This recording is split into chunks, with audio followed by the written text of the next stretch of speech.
Joining us right now from Soccer 360, the magazine, no stranger to TFC and Serie A, Marco D'Onofrio. Marco, welcome again, my friend. Yeah, thanks for having me again, man. I love how much MLS you talk. It's great to see because it's not seen enough around in the media, you know? Appreciate the kind words, Marco. Let's get talking about TFC. Big game against Orlando City on home soil. The last time we know what happened, Jovinko tore apart Orlando's backline, and the rest is history. But let's talk about some of the concerning things in TFC land. I mean, for the most part this year, things have gone quite smooth. There hasn't been many controversies, but let's talk about one. Let's talk about the goaltending controversy. Last night, I was at the USL match, and hours before the release came out that Chris Konopka and Nick Hagelin would be in the lineup for TFC2. And lo and behold, he was. Chris Konopka in the lineup starting for the first half. And he looked all right, gave up a goal. I mean, it happens. But to me, I believe personally he is the starting goalkeeper for TFC, the senior team, to go on to success in the playoffs and beyond. I think this guy has confidence. I think this guy is courageous, and his teammates play a lot better in front of him. Do you think that Vanni and company have to make that decision, whether it's Bendik or Konopka, once and for all? I think it's hard to disagree with you, but I feel like they kind of had made that decision, or they feel they've made that decision in Bendik, and maybe it's backfiring on them. You know, it's an interesting situation because it's clear that that's the guy they want to be their number one, and they've made that abundantly clear since the beginning of the season. When Konopka came in, he just took over, though. You know, in a way that maybe not even just his play on the field, just his personality.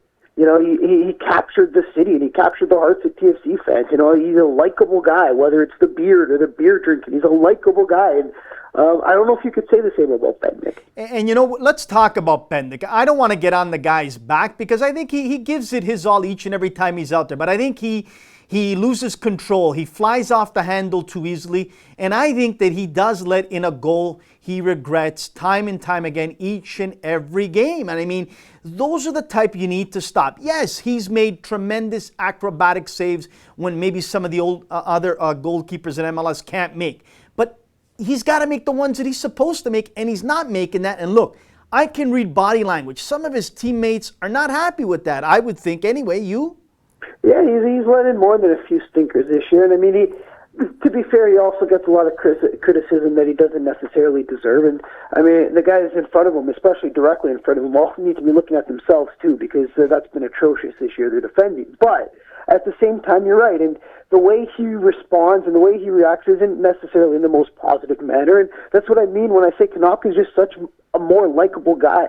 You know, being in that change room, you see the difference in characteristics. And to be honest, we don't see Bendik behind closed doors, really. And I don't know how he is in that dressing room 24/7. But I feel like Konopka's that personality. And you're right. I think you see that in his teammates. And I mean, how could you not love the guy? It's hard not to. And as we speak, you know, you wonder what the TFC brass are thinking and whether there is a possible change. But like I said, to be fair as well, the defending has been abysmal. So you can't necessarily just blame Bendik, I think. You're bang on, Marco. And let's talk about that. Look, I'm not impressed one bit early on with Ahmed Kantari. Look, people are going to say, give him more time, Anthony. He needs more time to adjust to the league, to his teammates, on and on. Look, time's running out to adjust and get used to the league and on and on. TFC management and coaches should have thought of that before they inserted him in. And to me, there's a big concern here. Each and every game I've seen him play, he has not looked comfortable. He has not looked like the guy that was expected from the reports we got. And everyone likes to take shots at Perkis. And yes, Perkis has had some games that I think he would like to have back. But one thing Perkis has that I like is an aggressiveness, is 100% give it all he's got each and every time out there, accountability when he screws up. And the guy at least has a lot more upside than downside, I believe, than Kantari. Your thoughts?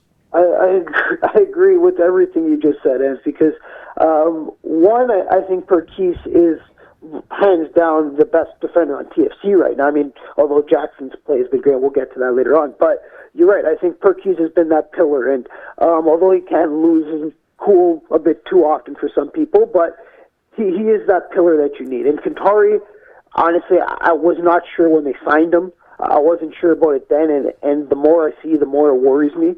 You know, I am concerned about that, and I don't know if he's the answer. And I mean, Hagelin going down at TFC2, it's good to see him get some time. And I mean, it's sad to see how much he's regressed this year, and I don't know if that's Vanny's doing, or maybe that's just the play of Zavaleta, who knows. But what concerns me is that no matter who takes over this team, every single year you look at the defending. And you mentioned earlier how TFC spanked Orlando the first time they played, but it was largely because Jovinko was brilliant that game. And I mean, who knows where this team would be without Jovinko right now? And credit Marco Delgado as well, because he played really well that game. But I mean, Jovinko's been stealing games that this team's been winning. I mean, look at New York, the FC, even that tie in Yankee Stadium. Like, he's been stealing points for this team this year. And so you wonder, you take Jovinko out of this team, are they a playoff team right now? Not a chance. And let's expand on that. You used two words, Marco. You used concerned and you used worried. And when I hear those two words, I think of Jozy Altidore. To be quite honest and blunt about it, I thought this guy was going to bring a lot more to the table. And I think he still will. But he needs to get it going because, look, Jovinko's the guy that's putting the ball into the back of the net, along with Bradley, who's bringing a few here and there as well. Robbie Finley's nowhere to be found on the scoring sheet. So to me, this is a big concern. Maybe that's why they brought in Gomez, but Jozy Altidore, for the money he's making's got to bring some more, as well as Finley. Your thoughts? Yeah, you're 100%. I mean, Finley, there's a reason I guess nobody else wanted him. I mean, I don't mean to be cruel in saying that, but maybe there is. Maybe you have to, I guess you had to bring in Gomez because Moore has really been nowhere to be found either. I mean, he's been battling with injuries and whatnot, and then Finley, of course, has been inconsistent, so maybe they felt they needed to. But Altidore's been inconsistent.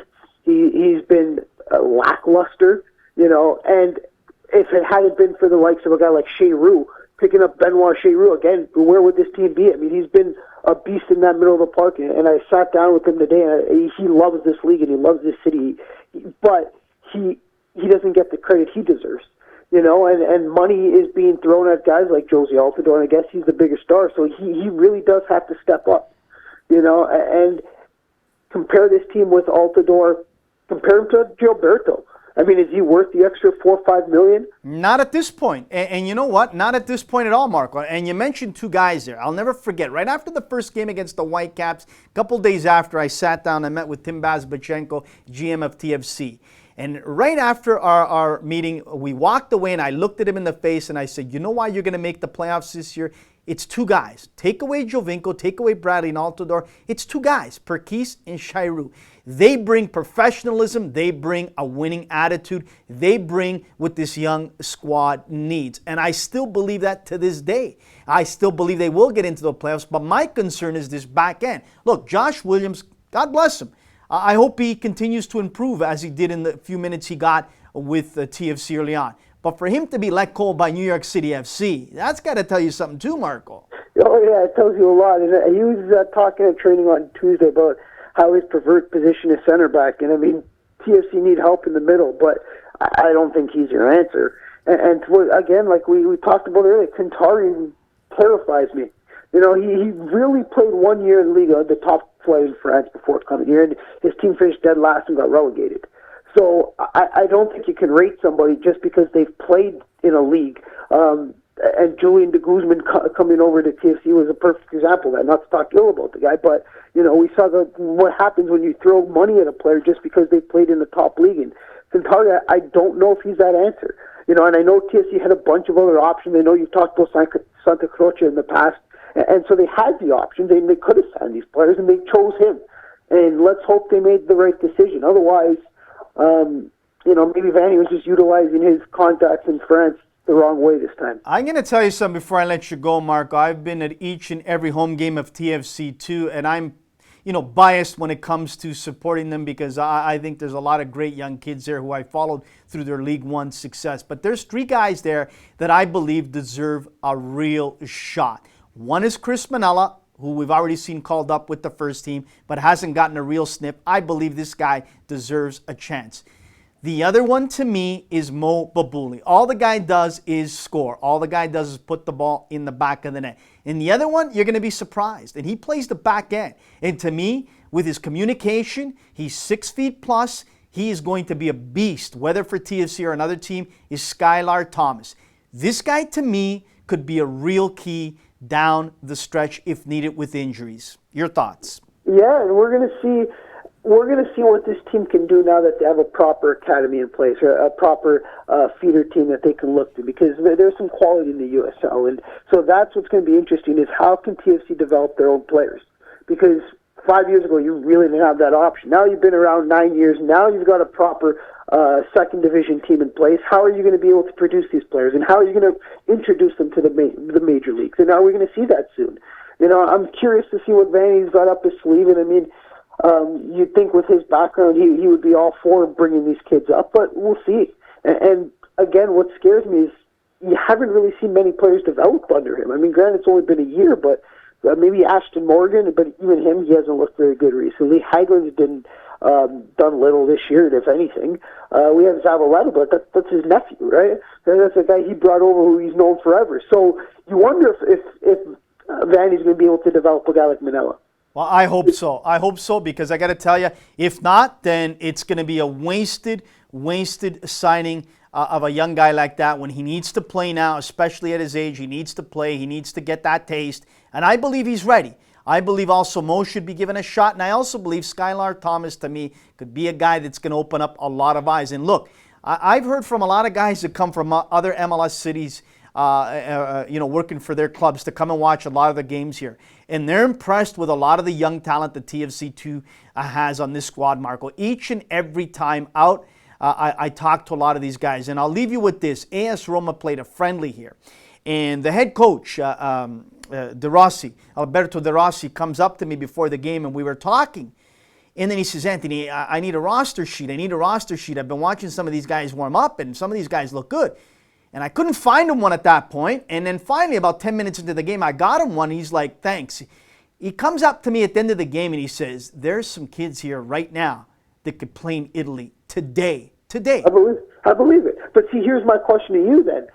Would you start Manella? Are you confident in starting a kid like that in a game against Orlando on the weekend? Yes, against Orlando, yes. Because again, let's be honest, they're an expansion side. Now, if it was against New York, LA, no. Yeah, and see, that'll be interesting, especially with a guy like Kakan Lat. I mean, don't kid yourself either. This won't be the same Orlando they saw on that Wednesday night, and this will be a big test for TFC. No, I agree, Marco, but let's be honest. When will you give these kids an opportunity to show if they belong or not? I mean, eventually you got to do it. What I hate is that when the season is all said and done, if they've got a playoff spot sewn up, then you might throw a couple of these kids in there to say, here, go have some fun and see what you can do. No, that bugs me. Put them into the fire right away. See what they got. Yeah, because that's the only way they're really going to prove themselves. And I mean, that's what kind of frustrates me with this team right now. We don't know what a lot of these guys bring to the table, and we're going to see. But I will give them a lot of credit for Marky Delgado. But again, Vanny, that's a guy he's known forever. Right, that's the guy he knew at Chivas, and that's the guy that one I think Toronto stole. I think he's going to be the next big thing for the States. I think he's been brilliant this year, and I mean he's almost played Osorio off the field, right? So, and you know what? People need to also recognize Saturday night Kyle Lauren still.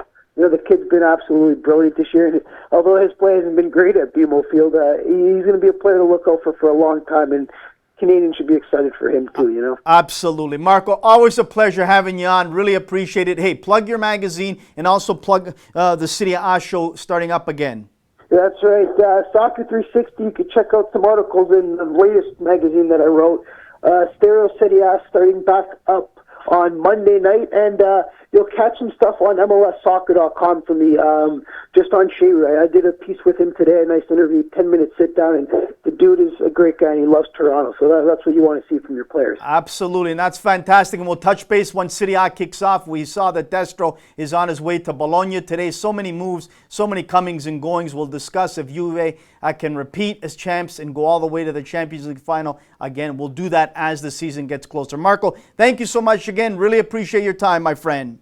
Take care. It's always a pleasure, buddy. Marco D'Onofrio, class act, one of the young and up-and-coming young stars in our business, Soccer 360, and also does a wonderful, wonderful show discussing Serie A.